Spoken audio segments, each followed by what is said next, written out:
Right, so we've got ourselves set up with a honing machine, and I'm just going to start on this one. We've got 5 thou at the very top, we've got about 4 thou in the middle, and we've got about 5 thou at the bottom again. So there's quite a bit to come out of this one.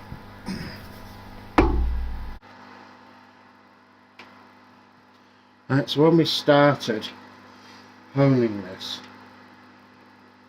we had 5 thou at the bottom, and we've now got about 3.5 thou. We had about 3 thou in the middle, and we've now got about 2 thou. And we had 5 thou at the top, 5.5 thou at the top, and we've now got 4 thou. So we take more out the bottom and more out the top.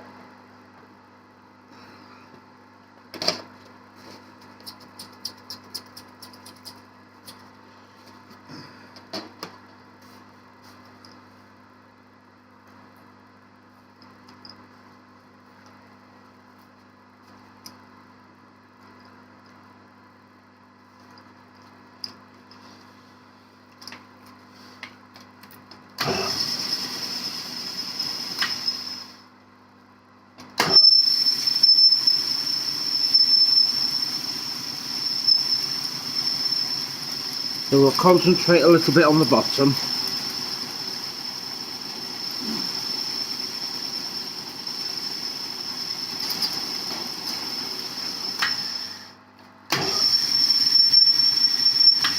This wheel opens the stones up, so effectively makes them tighter, and this wheel loosens the stones, and we can use them while it's running. So I just tighten that, I just loosen that. That's quite tight in there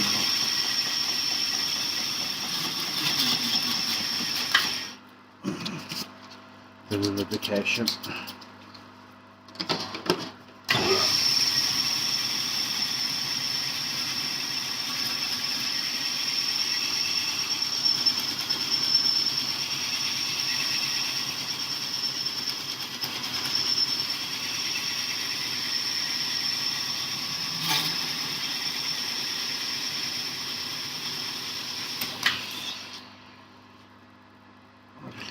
Check what's going on there.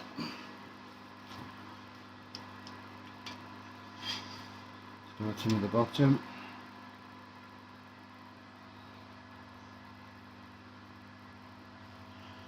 See my head with it. We're about 3.5 thou now. We're about the same at the top. And the middle is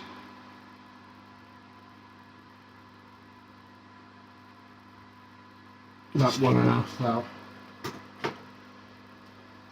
So it's getting closer.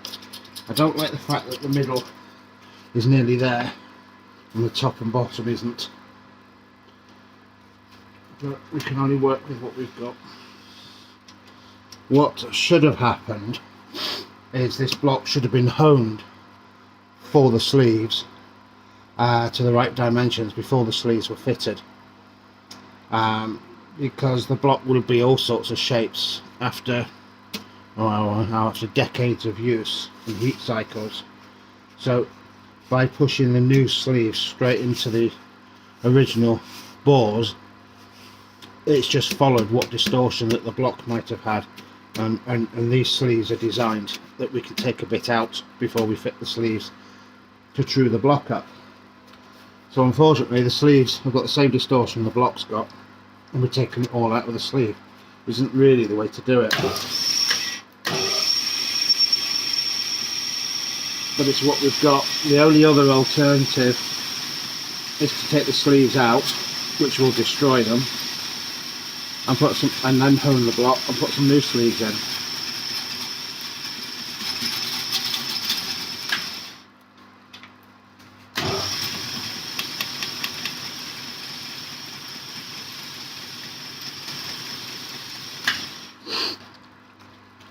Which of course costs money.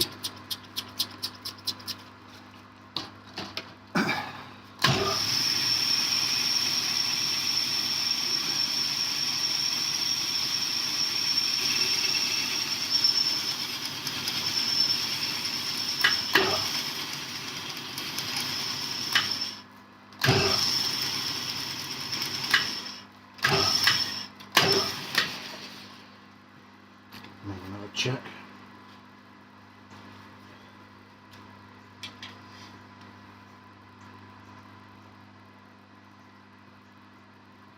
And at the bottom is now about 3 thou to go.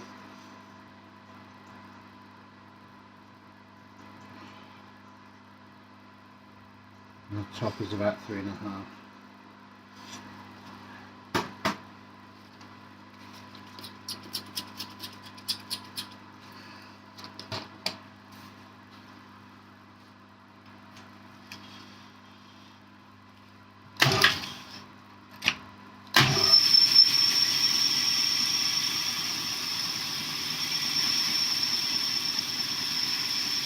I think this is the worst bore, so if we get this one out of the way, the rest should be much simpler to do.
Tooth out.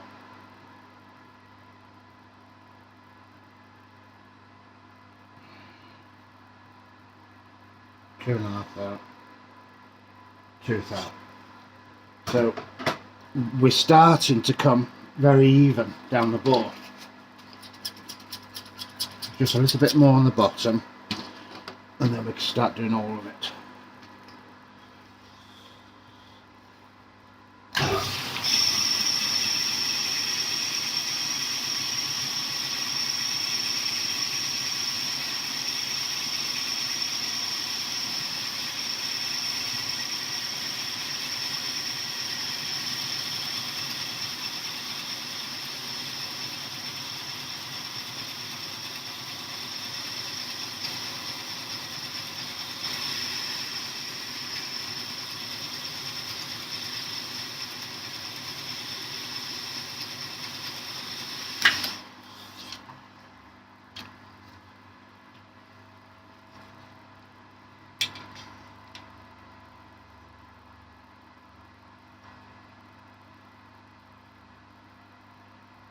Tooth out.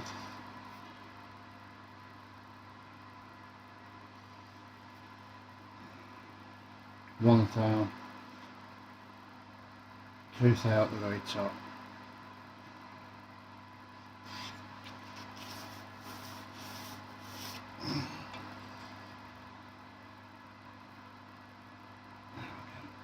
One thou in the middle. Tooth out the bottom.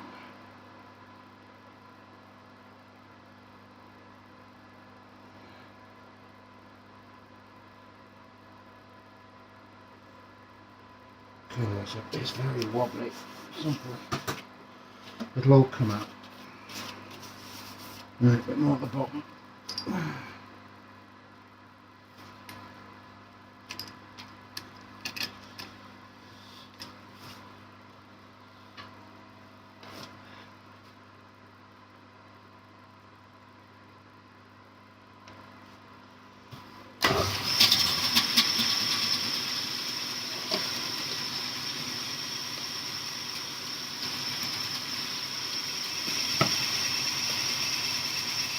think I'm using this gritty bottle.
Right, so now my last bore. To get to 101 millimeters, it needs a thou taken off top, middle and bottom. It's fairly even. But according to the book, it wants an extra 2 thou over that. So it's 101 millimeters plus 2 thou, or 0.05 millimeters as the book says, which is 2 thou. So we effectively, that means we need to take off 3 thou.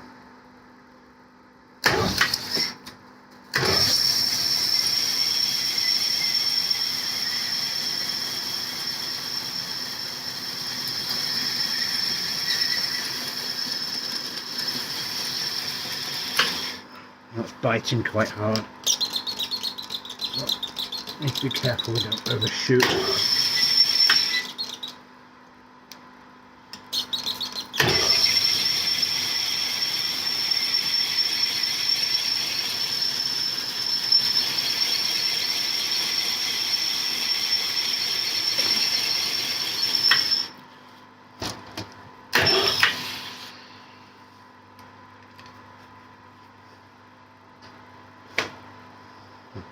We'll see what we have now.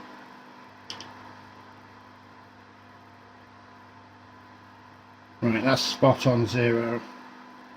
That's on 0. That's on 0. So that's very straight. So I need to take another 2 thou off that. We've just removed 1 thou.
Just check that now. That's on our mark. That's on our mark. And that's a little tight. So we're just going to do the bottom.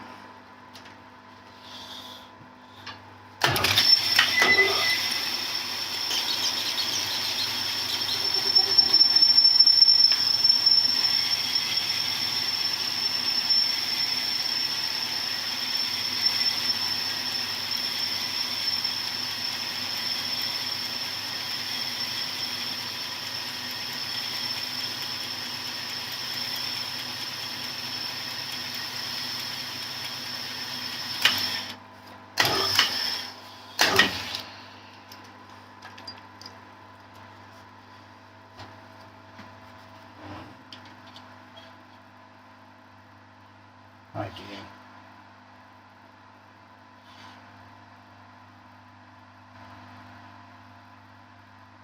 Yep, your tooth there all the way up.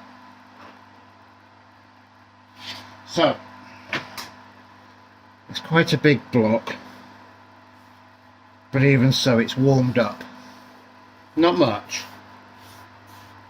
So, I'm going to leave this, it's quite late now, so I'm going to leave that till tomorrow. And I'll come back and I'll remeasure those bores, because they might shrink a little bit as it cools down. And we'll see where we are, and we'll go from there tomorrow. But that's it for tonight. I'll just do a little overview of the machine I'm using.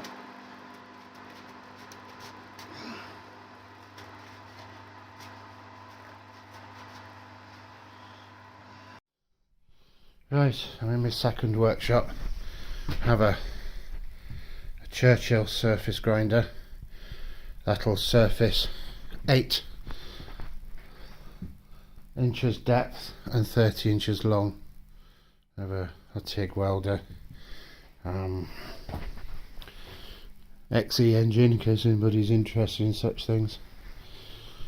But this is the honing machine.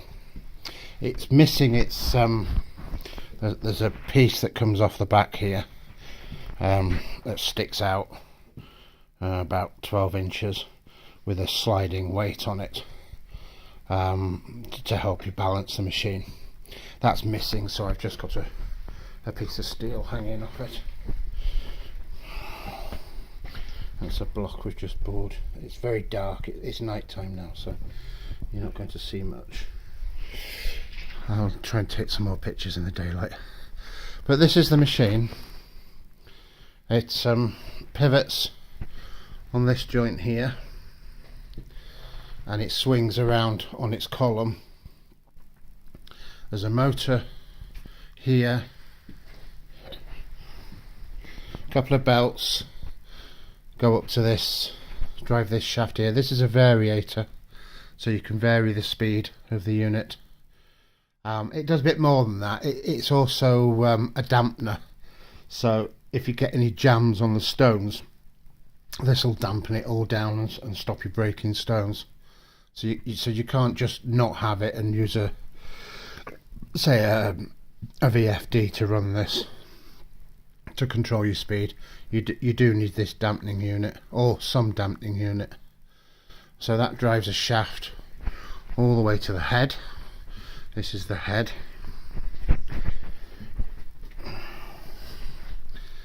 And then you have a handle here, and on the back of this handle there's a switch.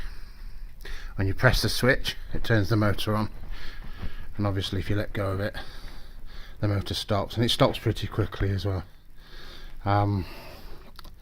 Bit of a safety. If you have a bit of a whoopsie, you just let go and it all stops. That comes down to a swivel joint, and then it comes down to an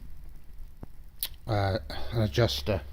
The top adjuster, you use this while it's rotating. The top adjuster is for opening the stones up, i.e. tightening them into the bore, so you get a harder stoning action. And the bottom one is to release the stones, and you can grab those while it's spinning, and you can vary the stone pressure as you're using it. They do come in a simpler form where you manually adjust the stones here. A little unit down here. It's not on this one because it doesn't need it. But you'd have to stop the machine, lift the stones up, adjust them, put it back in, and go. With this one you can actually drop the stones like I was doing. The bottom needed opening out, so I could drop the stones in loose, tighten them up when I've got them down to the bottom, and then work on the bottom, then loosen the stones and bring them back out without taking any material off the middle or the top, which is a really nice feature, because a lot of these units won't do that. I was just lucky it came with it. It's quite an expensive addition to this machine. So the stones are on this mandrel. You can get different widths. and they expand in and out along with these wipers, which keep it central to the ball and stop it chattering. So there we are. I don't know if I've done this over. So it's quite a nice unit. They're getting a bit hard to find these days because everything's gone CNC. But I did this block in about, say an hour. And it's accurate to within tenths. We're not half a thou out. It's down to tenths across the whole of the bore from top to bottom. It's actually very easy to keep the ball straight, i.e. no deviation from top to bottom in diameter. You can feel as you're moving the stones up and down them getting tighter and slacker when you initially start, so you know where the tight spots are just by feel. And as you start machining it, the stones obviously take more material off the bore where it's tighter and take less material off the bore where it's not so tight. So it's semi-automatic in the way it works anyway. All CNC will give you, from what I know, is you can walk away from the machine and let it get on with it while you do something else, whereas obviously with this one you can't. But as for accuracy, there's no difference. Within a tenth or two is neither here nor there as far as an engine's concerned. It really does not care. That's why it has piston rings. So let me see if I can get a torch down this bore. It's very dirty at the moment. Let me see if I can. Oh, there's that one. You might see a bit more on that one. I haven't cross-hatched it yet. I'm going to let it all cool down overnight now, and come back to it tomorrow, and we'll see where we are with it. Anyway, thanks for watching, and we'll be back to this tomorrow.